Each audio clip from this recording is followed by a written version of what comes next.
Es curioso que en pocos días escuché a dos personas bastante informadas cometer un error bastante grave que lo quiero exponer y vos mismo te vas a dar cuenta, nos vamos a dar cuenta juntos, que es un error de concepto. Ana María Corda, que es una mujer que tiene un programa dedicado al tango, que se pasa en algunas radios, y Charlie, que es un hombre flaco, alto, que tiene un espacio también en algunos noticieros donde él muestra cómo son algunas expresiones o qué significan algunas expresiones, como por ejemplo la expresión chaucho y palito, que es difícil buscar en un diccionario y él dice tal y tal.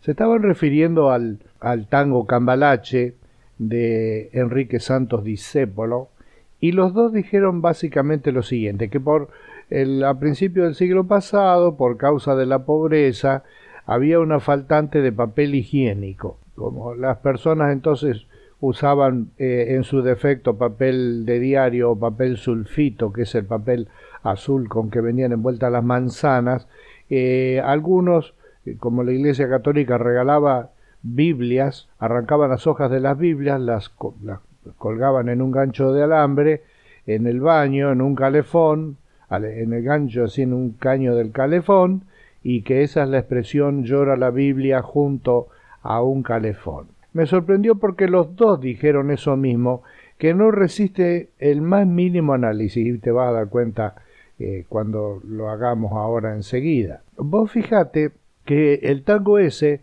fue escrito por el año 1934.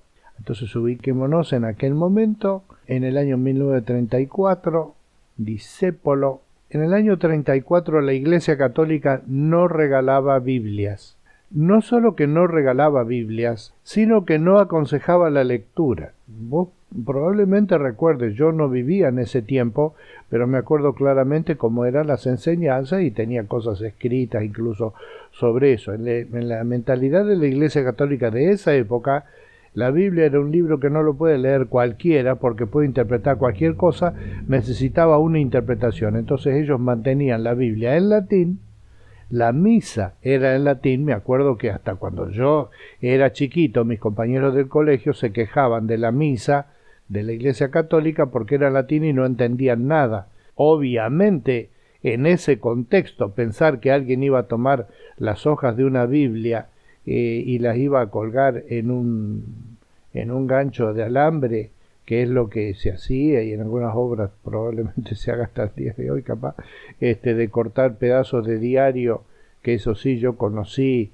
en casas pobres o en baños de campo o de obras de construcción, colgar pedazos de diario recortado para usar como papel higiénico de emergencia, sí, en una letrina, en un retrete, sí era posible. Eso es algo que muchos de nosotros conocimos en algún lado, y después se difundió el papel higiénico, ahora todo el mundo tiene. Y también es justo decir que la Iglesia Católica de esa época ahora ha cambiado sustancialmente su actitud frente a la Biblia, y de hecho eso que era un conflicto entre católicos, evangélicos, judíos y qué sé yo en el año 40, no es más un conflicto, no hay conflicto.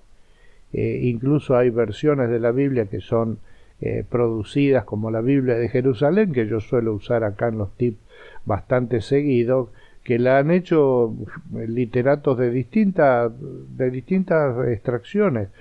Y también en el año 34, vos ponele lo conservadora que era la gente, vos te imaginás que una persona más o menos normal, ninguna persona normal usaría ningún libro religioso, ni ningún libro valioso para alguien como papel higiénico. Es una cosa chocante, la idea misma es chocante y grosera, y me sorprende que estas personas hayan tragado eso. La razón que han tragado eso, ¿sabes por qué? Porque muchas personas investigan en Google, buscan en Google, y las búsquedas de Google son así. Te voy a poner un ejemplo. Ponele que vos tenés una página donde das recetas. Tenés recetas. Las recetas del tío Dani. Bien, fenómeno, todo receta. Y entonces vos decís, me gustaría agregar la receta del Fernet. ¿Qué harías? Buscás en Google receta del Fernet. y buscás y vas a encontrar un montón de recetas de Fernet. Cuando te fijes un poco te vas a dar cuenta que son todas más o menos iguales. Vas a decir, esta es la correcta, vas a tomar la receta esa, la vas a copiar, pegar y la vas a pegar en tu página. Y en tu página, sin querer, has metido una información que probablemente no es exacta. Eso es lo que hizo esta gente, y así se comparte esto y la gente llega a creerlo y a pensar que es cierto cuando es una mentira de acá a la China. Porque cualquier persona del año 30 y pico que era pobre y no tenía papel higiénico no usaría papel de Biblia porque habría encontrado en la calle tirado papel de diario. Iba a comprar, iba a tener en la casa papel de diario. ¿Te acordás que el papel de diario era famoso porque servía para envolver los huevos hasta no hace mucho tiempo?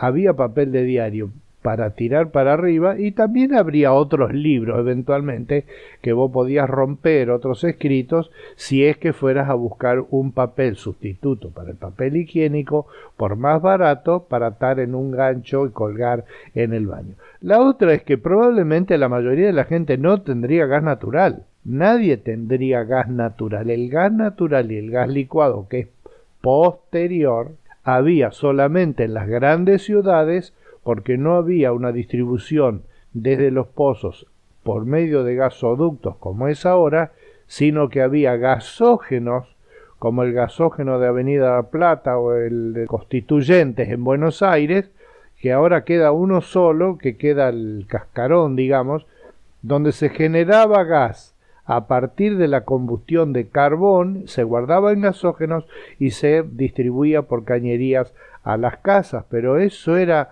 poquísima gente en poquísimas ciudades del interior. Los que sí regalaban Biblias eran los evangélicos.